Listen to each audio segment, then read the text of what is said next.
Abra sua Bíblia no Evangelho de João, capítulo 15, a partir do versículo 1, acompanhe a leitura. E hoje eu vou fazer essa primeira leitura na versão RA, Revista Atualizada. Eu sou a videira verdadeira, e meu pai é o agricultor. Todo ramo que estando em mim não der fruto, ele o corta, e todo o que dá fruto, o limpa, para que produza mais fruto ainda. Vós já estáis limpos pela palavra que vos tenho falado. Permanecei em mim e eu permanecerei em vós. Como não pode o ramo produzir fruto de si mesmo se não permanecer na videira, assim nem vós podeis dar se não permaneceres em mim. Eu sou a videira, vós os ramos. Quem permanece em mim e eu nele, esse ramo dá muito fruto, porque sem mim nada podeis fazer. Se alguém não permanecer em mim, será lançado fora, à semelhança do ramo, e secará. E o apanham, lançam no fogo e o queimam. Se permanecerdes em mim, e as minhas palavras permanecerem em vós, pedireis o que quiserdes, e vos será feito. Nisso é glorificado meu Pai, em que deis muito fruto, e assim vos torneis meus discípulos. Como o Pai me amou, também eu vos amei. Permanecei no meu amor. Se guardardes os meus mandamentos, permanecereis no meu amor. Assim como também eu tenho guardado os mandamentos de meu Pai, e seu amor permanece, e no seu amor permaneço. Tenho-vos dito essas coisas para que o meu gozo esteja em vós, e o vosso gozo seja completo. O meu mandamento é esse, que vos ameis uns aos outros, assim como eu vos amei. Ninguém tem maior amor do que esse, de dar a alguém a própria vida em favor dos seus amigos. Vós sois meus amigos, se fazeis o que vos mando. Já não vos chamo servos, porque o servo não sabe o que faz o seu senhor, mas tenho-vos chamado amigos, porque tudo quanto ouvi de meu Pai, tenho dado a conhecer. Não fosse vós que me escolhestes a mim, pelo contrário, eu vos escolhi a vós outros e vos designei para que vades e deis fruto, e o vosso fruto permaneça, a fim de que tudo quanto pedires ao Pai, em meu nome, Ele vô-lo conceda. Isso vos mando, que vos ameis uns aos outros. Até aqui. Oremos mais uma vez. Senhor Deus, Tu é a palavra, Senhor. Teu é o poder. A Ti seja toda a honra e toda a glória. Clamamos que o Senhor ministre em nossos corações pelo poder do Teu Espírito Santo através da exposição da Tua palavra. Que possamos compreender aquilo que o Senhor quer, ó Pai, falar a cada um de nós. Nos dê, ó Pai, uma porção do Senhor essa noite, ó Pai. Fale conosco. Fale com cada um, que a gente possa ouvir, ó Pai, algo vindo do Teu Espírito Santo. Com convicção, com alegria, receber, ser encorajado, moldado pelo Senhor, aquilo que Tu queres do Teu povo, de cada um de nós. Em nome de Jesus. Amém. E amém. Qual a ocasião em que Jesus faz esse discurso? Voltando um pouco antes, Jesus ele chegou em Jerusalém. Ele foi aclamado pelas multidões na sua última semana de vida. As multidões o receberam naquele que era o domingo de Ramos, aclamando, gritando, Hosana ao que vem, né, em nome do Senhor. O povo em geral estava convencido de que ele era o Messias, que haveria de livrá-los do jugo romano. Até os discípulos estavam entusiasmados com os acontecimentos. E esses então eram os últimos dias do ministério de Jesus. A noite de quinta-feira chegou, fizeram a ceia, a celebração da Páscoa, a instituição da ceia do Senhor. E Jesus vai falar dos desafios que viriam para os seus discípulos. Que seria um momento, aparentemente, de ruína, onde as coisas pareciam que iam tudo por água abaixo, de grande frustração das expectativas dos seus discípulos.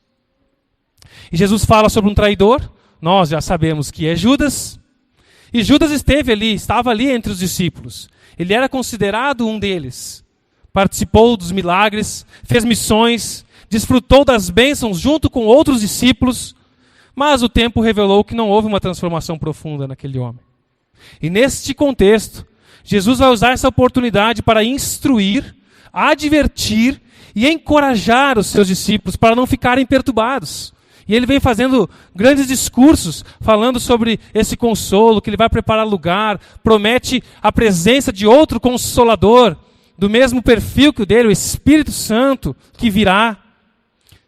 E saindo dali, eles provavelmente saem daquele lugar. Muitos teólogos, isso não está na escritura, acham que eles estavam caminhando próximo a uma região de videiras.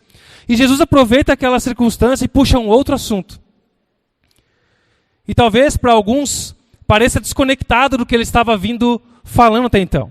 Mas tem tudo a ver com o que eles precisavam ouvir. E para nós já fica aqui uma primeira lição que nós podemos refletir. Jesus sabe o que você precisa ouvir. Jesus sabe que você precisa ouvir.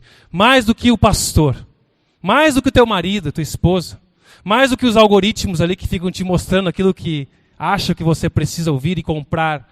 Jesus sabe o que você precisa ouvir. Creia nisso. E ele vai fazer um discurso de despedida sobre permanecer firme e frutificar. E ele vai explicar para os seus ouvintes como deve funcionar a vida de um discípulo verdadeiro. Esses versículos que nós lemos, precisamos lembrar também com atenção que ele contém uma ilustração. Jesus está trazendo uma ilustração. E ao interpretar uma ilustração, nós não podemos esquecer do princípio que se aplica a toda ilustração e parábola. O ensino geral é a primeira verdade a ser destacada. O que Jesus está querendo dizer com isso, no geral? Nós não precisamos insistir em detalhes, em ficar cavocando minúcias e querendo descobrir uma gigante pérola numa ilustração ou numa parábola. E nós caímos em muitos erros por negligenciar esse princípio de não ouvir o óbvio e catar aquilo que não está óbvio, né? De querer ser profundo onde ele é raso e ser raso onde ele é profundo.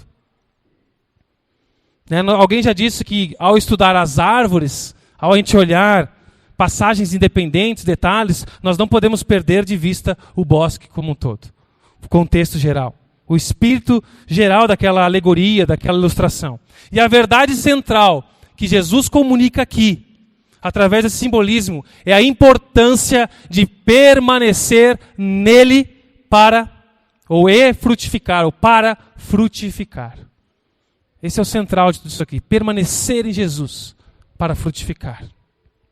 E Jesus inicia esse discurso com uma afirmação muito contundente, muito forte. Eu sou a videira verdadeira. O Evangelho de João, ele destaca algumas grandes afirmações que Jesus, que começa com eu sou.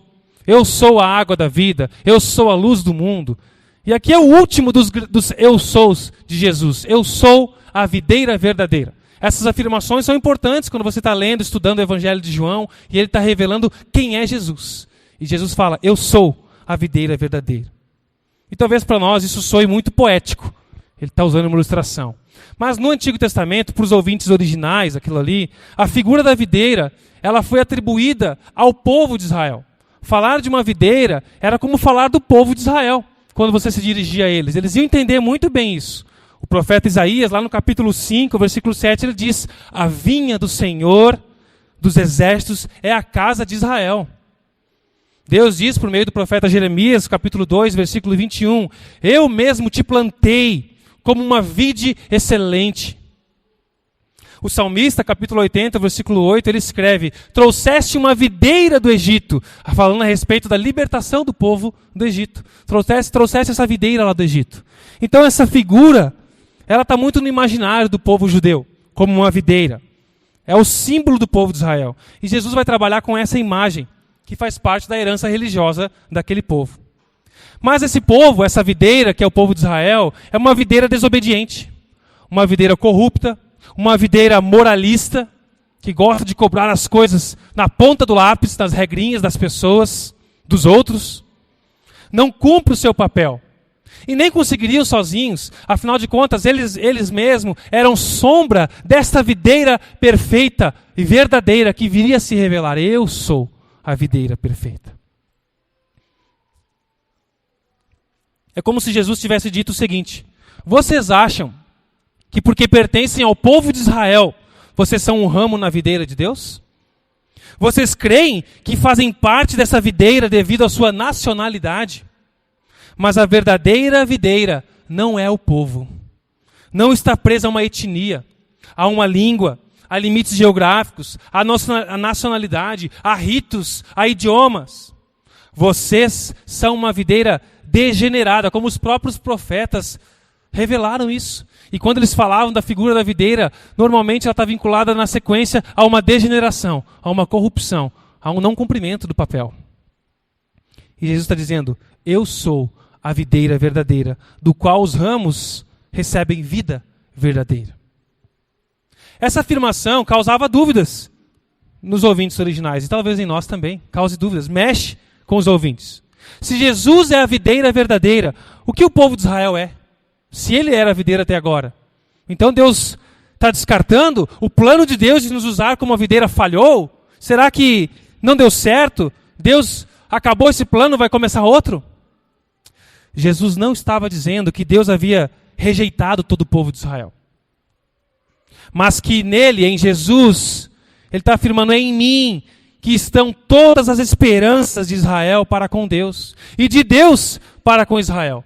É por meio de Jesus que vocês vão poder ter esse encontro com Deus e desfrutarem do propósito de vocês e viverem o propósito de vida de vocês. Era sobre mim que ele estava falando ao ensinar e chamar vocês de videira. Era pedagógico. O plano de Deus para Israel estava e está em Jesus Cristo, o Filho de Deus. Ele está dizendo, deixem de lado qualquer outra confiança e esperança que vocês têm em relação a vocês e a Deus. Todas as suas expectativas, esperanças e certezas em relação a Deus e as promessas de Deus devem ser centradas em Jesus Cristo, a videira verdadeira. E essa verdade declarada para aqueles discípulos naquela ocasião, também é verdade revelada a nós, a mim e a você, mesmo nós não sendo israelitas.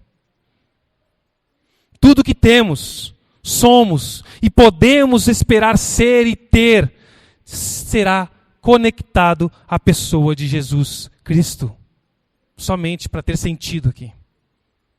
Não são seus pais, não são seus filhos, não é seu trabalho, não é sua carreira, não é seu prestígio, não são seus bens, mas o que te define é o tipo de relacionamento que você tem com Jesus. Porque todos têm um relacionamento com Jesus. Todos têm algum tipo de relacionamento, mesmo que seja de renegar, de hesitar, de fugir. Agora, o que te define é o tipo de relacionamento que você tem com Jesus. Que tipo de relacionamento você escolhe ter com Jesus Cristo depois que afirma confiar nele? Eu creio em Jesus. E agora? O que você faz? Essa é essa questão central nesse texto aqui, que segue. E na medida em que eu e você, nós vamos compreendendo, reconhecendo que somos pecadores, miserável, pobre, nu, um miserável pecador, mas que nós confiamos em Deus. Confiamos que Deus ofereceu a si mesmo, como Deus Filho, para resolver o problema dos nossos pecados, da separação que há entre nós e Ele. Quando nós confiamos na justiça que Ele ofereceu a nós, na justiça que foi feita em Cristo Jesus, na cruz do Calvário, para sermos para sempre aceitos por Ele. Nós confiamos nessa reconciliação que Deus nos dá para nos tornarmos novamente amigos de Deus. Antes não tínhamos paz com Deus, agora temos paz com Deus. Podemos desfrutar de paz com Deus. Essa é a nossa certeza, irmãos. A nossa garantia que Deus nos dá em sua palavra, que nos permite deitar ao fim de um dia difícil e ter uma noite de paz, sabendo que, se por alguma razão aquela for a última vez que você reclina sua cabeça sobre o travesseiro, o seu futuro eterno está garantido por causa da obra perfeita de Jesus Cristo, a qual eu dedico a minha vida. Essa é a nossa certeza. Quem crê, dá glória a Deus. Jesus está chamando seus discípulos a um relacionamento ao qual eles ainda não estavam acostumados. E ao qual talvez nós não estejamos acostumados. a um outro tipo de relacionamento, mais profundo. E essa é a nossa missão aqui, falamos semana passada. Levar pessoas, inclusive nós mesmos, a um relacionamento crescente com Jesus, de intimidade com Jesus. E ele está fazendo isso com os discípulos. Parem de pensar que vocês são povo de Deus, só porque o seu tataravô foi Abraão, o homem que eu chamei para formar uma nação. Não é porque vocês sabem todas as regrinhas, decoraram a Torá, que vocês são de fato filho de Deus. Eu sou o marco zero na vida de vocês. Eu sou a videira verdadeira. É isso que Jesus está falando. E pense isso a seu próprio respeito. Pare de pensar que você é um discípulo de Jesus porque você foi criado na igreja. Porque eu sempre fui. Pare de pensar que você é um discípulo de Jesus só porque segue algumas regrinhas.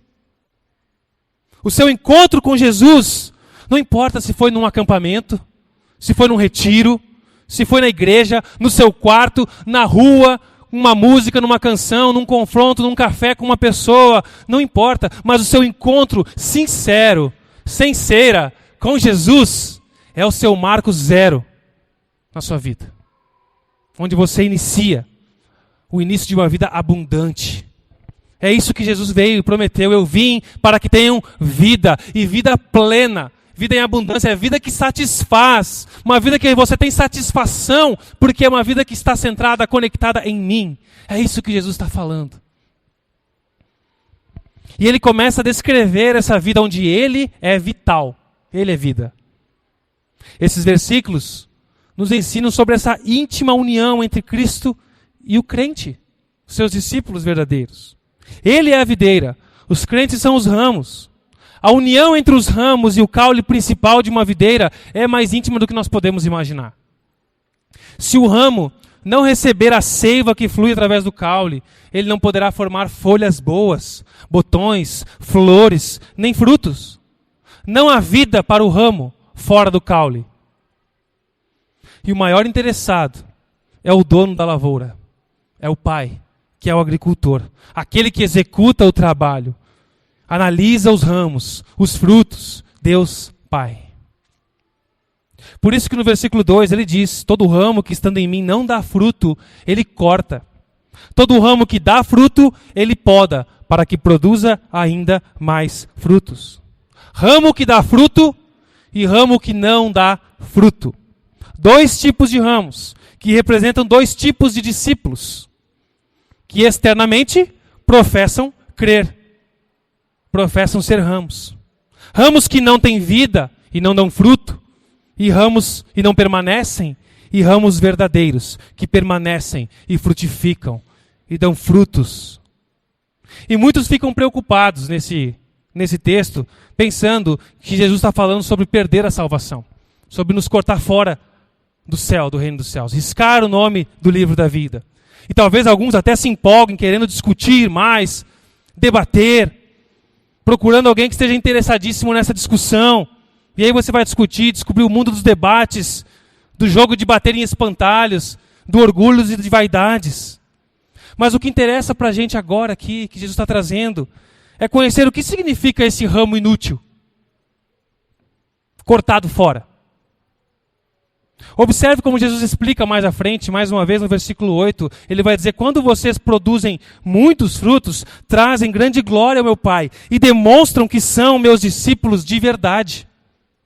Jesus está contrastando aqueles que são seus discípulos verdadeiros com aqueles que não são seus discípulos verdadeiros. Há pessoas que interpretam esse texto de maneira diferente, mas o que eu creio aqui que Jesus está falando não é sobre perder, é sobre ser. O que você é. E ele começa falando do ramo que não dá fruto. Lembrando da ocasião em que esse discurso está sendo falado. Isso pode se referir especificamente a Judas, de cara. Os recentes acontecimentos apontam nessa direção. Judas tinha saído de entre eles para trair Jesus. O seu relacionamento com Jesus, apesar de muito próximo, ser um dos 12, ele participou de milagres, ele desfrutou de bênçãos junto com o povo, fez missão. Seu relacionamento, apesar de tudo isso, era superficial. Isso não quer dizer que era fingido. Necessariamente ele estava fingindo algo. Mas na tarca do tempo, como diz o poeta gaúcho, revelou-se que não era verdadeiro. Enganou outros e enganou a si mesmo. E ao falar de ramos que não dão fruto, são cortados, secam e são jogados no fogo, Jesus tinha primeiramente em mente os judeus, que eram os ramos da videira de Deus. Entretanto, negaram-se a ouvir a Jesus, negaram-se a aceitá-lo, e por isso eram ramos infrutíferos, inúteis. Palavras de Jesus. Em segundo lugar, Jesus se refere a algo mais geral e amplo, que é preservado pelo Espírito Santo e chega até nós. Está falando de outros que tiveram em proximidade, assim como Judas, andaram perto, junto, foram expostos à verdade, participaram, desfrutaram da comunhão, da ação do Espírito Santo no meio do seu povo.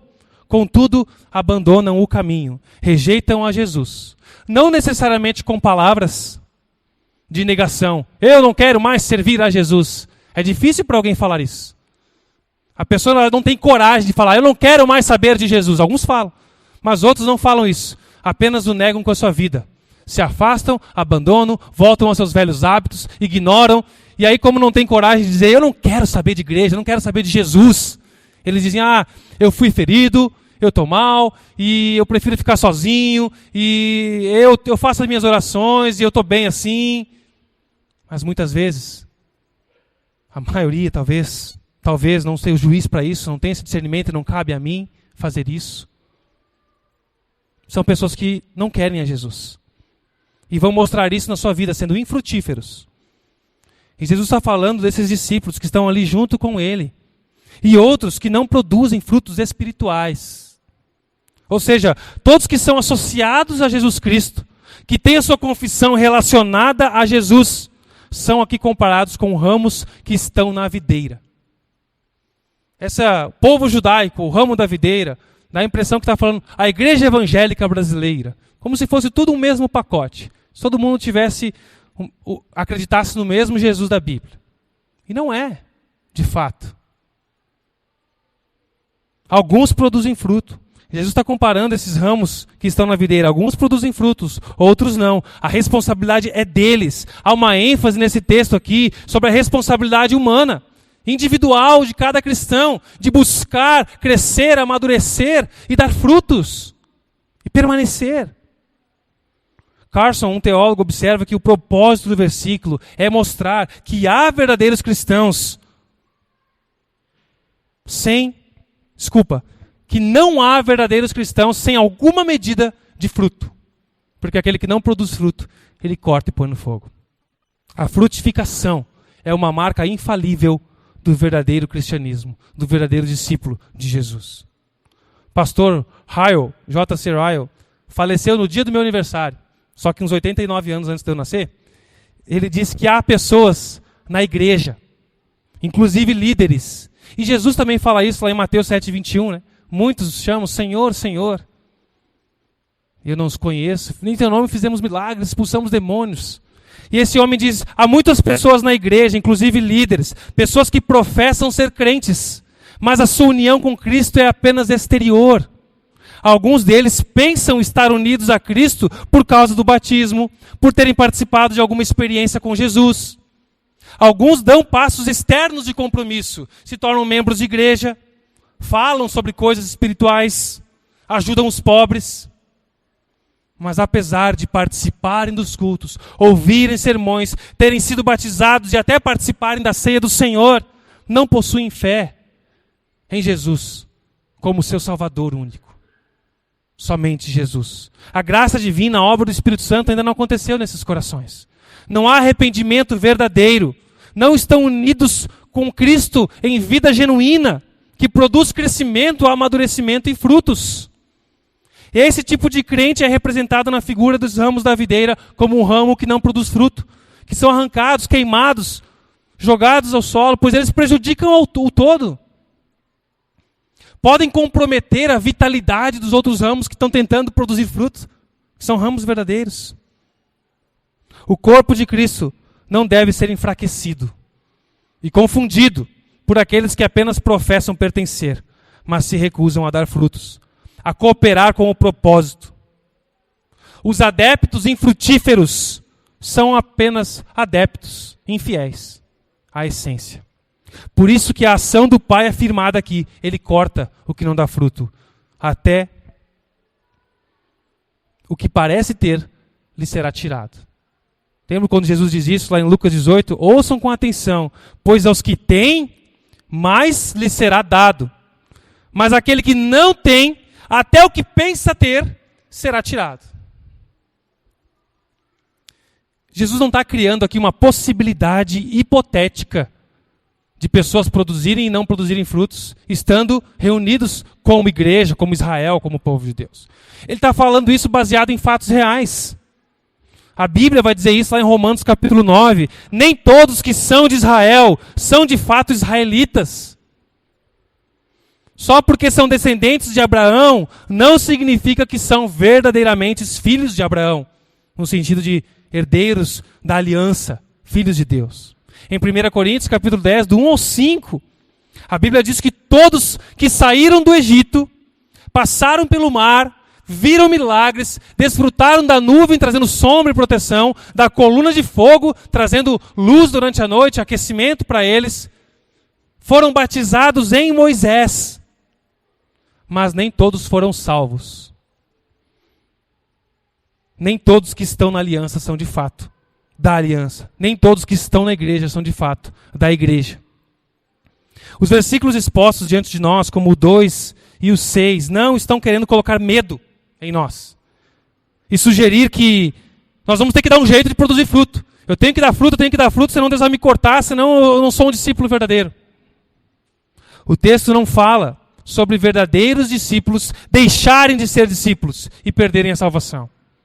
A ilustração fala sobre ramos que são cortados e levados ao fogo, o juízo final, representando pessoas que não deram frutos, não tiveram relação estreita, não fluiu vida por elas. Podem até ter desfrutado da ação do Espírito Santo no meio do povo, mas a sua relação era externa. Parecia um bom ramo, mas não tinha seiva para gerar vida. Aqueles que recebem vida, dão frutos, não serão jamais arrancados da mão do bom pastor. Jesus afirma isso lá em João capítulo 10, versículo 28. Da minha mão ninguém as arrebatará. As minhas ovelhas, as quais o Pai me dá. Por isso o filtro de Jesus não é conhecimento teológico, não é membresia na igreja, não é batismo, não é nem experiência sobrenatural, real com Jesus, com o Espírito Santo. Não é uma confissão, são frutos na vida, oriundos de uma vida conectada com a videira verdadeira. É uma chamada para a responsabilidade que nós temos. É isso que Jesus está chamando a gente. E essa vida, versículo 4 e 5, ele vai dizer, assim como um ramo não pode produzir frutos se não estiver na videira, vocês também não poderão produzir, a menos que permaneçam em mim. Vocês, discípulos meus, têm que permanecer em mim, ele está falando. No 5 final ele diz, sem mim, vocês não podem fazer coisa alguma. E a ênfase aqui se demonstra no fato da exclusividade da pessoa de Jesus Cristo somente. Somente por meio dele que nos vem vida, que flui seiva, somente por meio dele que podemos expressar isso de maneira adequada.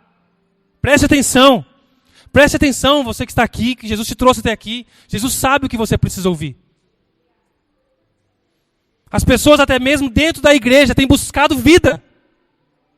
Eu quero vida plena, eu quero alegria, eu quero satisfação, vida que satisfaz, alívio, propósito. Mas não tem outras coisas, mas mantém outras coisas nos seus fundamentos. Não procuram a videira que é Jesus, mas usam Jesus como um meio para alcançar algo que querem. Quando você vive para extrair vida dos prazeres do mundo, você entra em crise. Quando o mundo para de te dar esses prazeres. Ou só de imaginar em perder. Quando você tenta extrair vida, satisfação da sua carreira, as ameaças externas e internas deste mundo te assustam. Colegas de trabalho viram ameaças para você, viram opositores e inimigos, te deixam instáveis, inseguros. Quando a tua vida Quando você tenta extrair vida, alegria, satisfação do dinheiro, você enlouquece sobre a ameaça de perder algo, sobre mudança de governo, sobre mudança de clima. Isso te deixa sempre atônito. Sobre falar de generosidade, de contribuição, de fidelidade. Isso mexe com você, porque você tenta extrair vida daquilo que não pode te dar vida. Quando você tenta extrair vida, alegria e satisfação dos teus filhos, você acaba consumindo a vida dos teus filhos para o seu próprio prazer, para satisfazer uma necessidade sua de ter vida. Você se ilude, enquanto você não se frustrar com esses falsos deuses, falsos ídolos, falsas fontes de vida, para você encontrar realização e satisfação somente em Jesus. Talvez Deus vai ter que tocar em você, em alguma coisa, alguma área da sua vida, para tirar as suas ilusões. Ele não quer que você viva numa ilusão. Ele quer tirar essas mamadeiras mundanas de tantos discípulos de Jesus que vivem no marco zero. Vivem com mamadeiras. Carnais, muitas vezes. Se você não aprender a extrair vida da videira que é Jesus, você perderá a sua vida. Lembra o que Jesus falou? Quem tentar se apegar à sua vida, vai perdê-la. Mas quem perder a sua vida, abrir mão desses prazeres por minha causa, para encontrar a vida em mim, esse achará a vida. Vida que satisfaz. Mateus 16, 25. Onde você busca a vida? De onde você tenta extrair satisfação, realizações? Num corpo sarado? Na tua carreira? Nas tuas tarefas? Um cara organizado, que faz tudo que é planejado? Nos elogios? No sexo? Na comida? Nos diplomas? Nas curtidas? Nos dividendos? Nos aplausos? Está na hora de levar um aplauso na orelha, que diz o gaúcho. Tudo começa com a videira verdadeira, que é Cristo Senhor, Jesus. É tudo sobre Jesus. Jesus fez algo pleno, resolutivo e maravilhoso. Mas para que isso tivesse significado presente na nossa vida, para que pudéssemos desfrutar a partir de hoje dessa nova vida, precisamos ser ramos frutíferos. Mas afinal de contas, o que são esses frutos, pastor?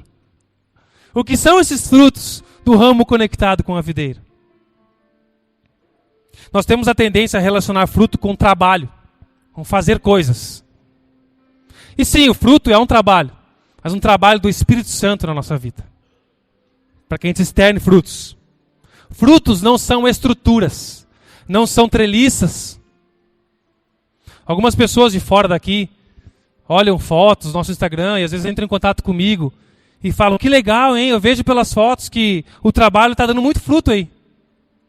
Eu fico pensando, depende do tipo de fruto. Porque a gente pode construir impérios humanos. Show de iluminação, de banda, de coisas, mas que tipo de fruto a Bíblia nos chama a dar? A treliça que você vê, ela dá condições. A gente tenta procurar uma estrutura de treliça para dar condições para a videira crescer e frutificar. Mas os frutos do ramo dessa videira não podem ser vistos apenas em fotos, em reels, em curtidas, em presença de culto. Elas precisam ser conhecidas, saboreado. Um fruto precisa ser saboreado. Por isso, para saber se uma igreja está dando fruto, e fruto bom, você precisa conviver com eles. Ter convívio, para saber se eu posso desfrutar do fruto do meu irmão. Porque se eu gero um fruto, e nós vamos explorar mais isso semana que vem, eu gero algo para alguém desfrutar. É convívio. É por isso que muitos fogem do convívio. É por isso que muitos hesitam em conviver com outras pessoas, em se abrir, em conhecer e se relacionar, porque vão saber que eu não tenho fruto. Ou eu mesmo, vai ser uma verdade para mim, que fruto eu tenho. Mas eu estou indo na igreja, eu estou cumprindo meu papel, eu estou tocando, eu estou pregando, eu estou fazendo feijão com arroz. Não está bom isso, Jesus? Está bom se tiver vida nisso tudo. Pode ser só arroz, nem precisa do feijão. Se tiver vida nisso, ou só feijão, ou a salada, o que for, Não é o trabalho, é a vida que tem nisso. Por isso, frutos se dá no relacionamento da videira. Conhecendo uns aos outros, convivendo, sabendo como orar, como ajudar uns aos outros. O fruto primário, para a gente usar a base bíblica para essa resposta, é arrependimento diante de Deus e fé em nosso Senhor Jesus Cristo, que nos leva a frutos de santidade, de vida e de conduta. Isso é o que o Novo Testamento chama de fruto. Santidade, vida em amadurecimento, em mudança, em transformação. São várias linguagens, figuras de linguagem usadas para falar de um discípulo que cresce, que tem um relacionamento crescente com Jesus. Mateus capítulo 3, versículo 8 diz: deem fruto que mostre arrependimento. Eu não preciso fingir. Eu me arrependi de ser assim, de viver assim. Agora eu quero mudar isso. Viver de outra maneira. Eu não preciso ter vergonha do que os outros vão pensar. Eu preciso me preocupar do que meu pai pensa de mim. O fruto é da natureza do Espírito. Gálatas capítulo 5. O fruto do Espírito. O Espírito que produz esse fruto. Qual o fruto? Amor, alegria, paz, paciência, amabilidade, bondade, fidelidade, mansidão e domínio próprio. Como é que a gente vai enxergar essas coisas em fotografias, se a gente não conviver um com o outro? Contra essas coisas não há lei. São características de vida que precisam ser reconhecidas e desfrutadas uns aos outros, uns pelos outros. O louvor oferecido a Deus também é resultado de fruto, de ter vida extraída dessa videira. Hebreus capítulo 13, versículo 15. Olha que texto, preste atenção. Hebreus capítulo 13, versículo 15. Olha que texto. Por meio de Jesus, portanto, ofereçamos continuamente a Deus um sacrifício de louvor, que é fruto de lábios que confessam o seu nome. Sacrifício de louvor, uma vida de entrega. Aquele que diz ser discípulo, que confessa o nome de Jesus, tem uma vida constante de louvor sacrificial, de renúncia. Não é alguém que canta 24 horas, mas é uma vida de adoração ao Senhor, de renúncia, de abnegação da natureza carnal, para viver um estilo de vida de adoração. Que o seu estilo de vida seja música aos ouvidos do Senhor, e música agradável. Um aroma agradável da oferta entregue a Ele. Oséias capítulo 14, versículo 2 diz: preparem o pão, estou com fome. Prepare o que vão dizer. Vai ter risórios depois na cantina, calma. Oséias capítulo 14, versículo 2 diz: preparem o que vão dizer e voltem para o Senhor. Peça-lhe, perdoa todos os nossos pecados, por misericórdia, recebe-nos para que te ofereçamos o fruto dos nossos lábios. Vai externar em louvor também, em palavras, em canções, uma vida de alegria, de exuberante ao Senhor. A Bíblia diz que o amor também sacrificial, para atender necessidades de outros no reino de Deus, é fruto.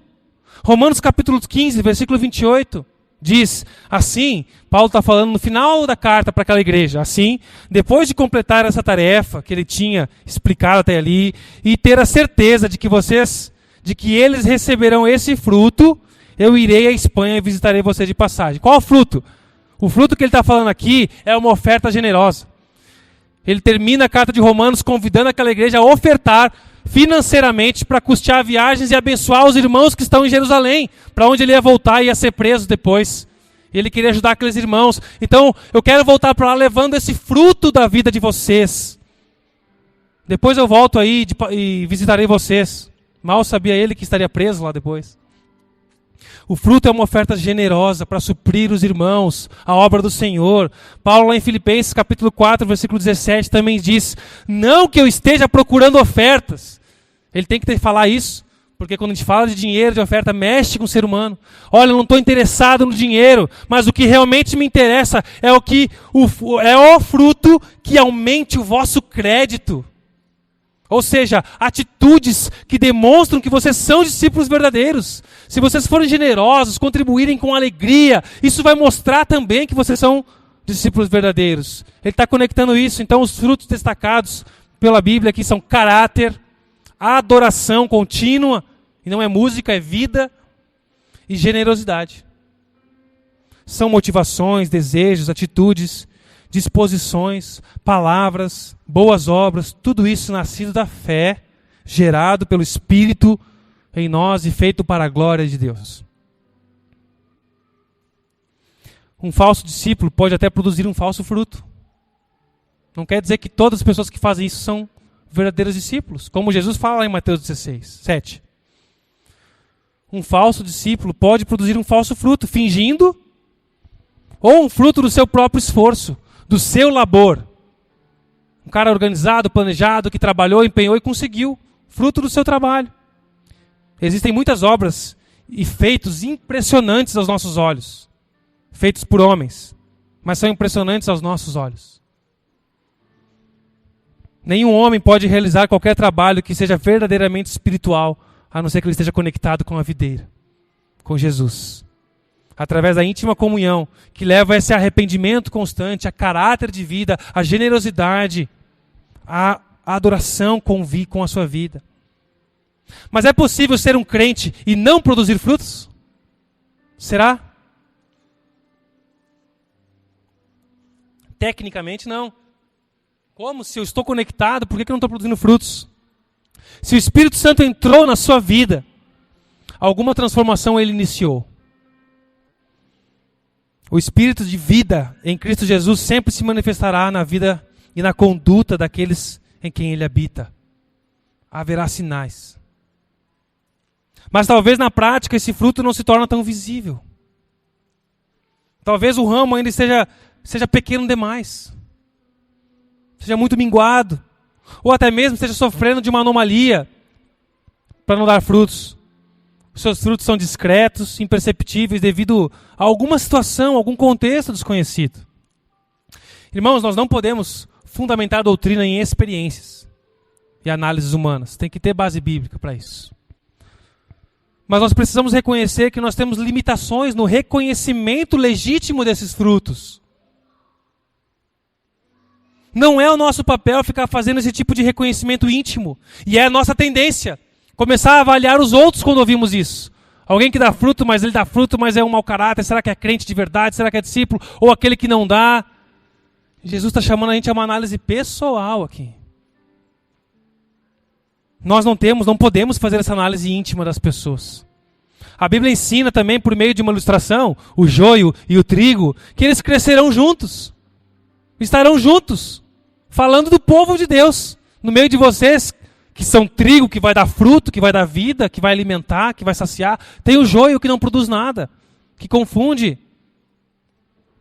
Passa despercebido aos nossos olhos quando é novinho.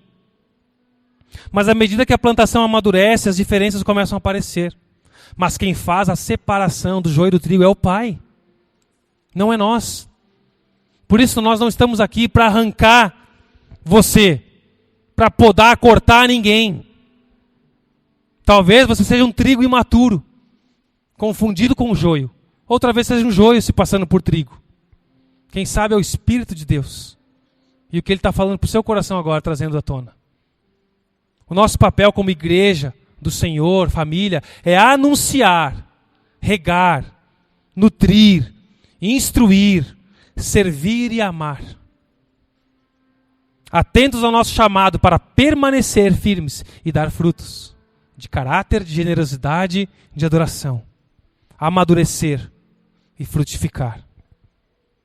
A segurança da nossa salvação nas mãos do bom pastor Jesus não é para nos fazer julgadores, soberbos, desleixados com a nossa vida, mas é para nos dar paz, encorajamento diante das lutas e dificuldades, diante das nossas quedas, tombos que nós teremos nessa vida. Jesus chama a nossa atenção aqui para a responsabilidade, para nos advertir de qualquer presunção. Eu já vi gente falando dessa doutrina de maneira muito irresponsável, dando os ombros, sem se importar em como leva a vida. Nada mais distante do que Jesus está ensinando aqui ao longo de toda a Escritura. Não é sobre isso. Pedro escreveu a sua primeira carta, 2, capítulo 1, versículo 10. Procurai com diligência, cada vez maior, confirmar, ou trabalhem ainda mais arduamente para mostrar que de fato vocês estão entre os que foram chamados e escolhidos. Façam essas coisas e jamais tropeçarão. Procure desenvolver a sua salvação. Paulo adverte lá em Filipenses capítulo 2, versículo 12. Ponham em ação a salvação de vocês com temor e tremor. O fato de um ramo ressecar, definhar, não é um juízo imediato sobre o ramo. É uma consequência natural, inevitável de alguém não estar conectado na videira, não extrair vida dali. Mas, para deixar claro que há um juízo de Deus, depois ele fala sobre ser lançado ao fogo, o papel do pai, do agricultor. E a pergunta para mim e para você é, hoje, que tipo de discípulo você é? Você dá frutos? Você não dá frutos? Por quê? Porque você é um discípulo imaturo? Um ramo pequeno demais? Ou porque você ainda não é um discípulo verdadeiro?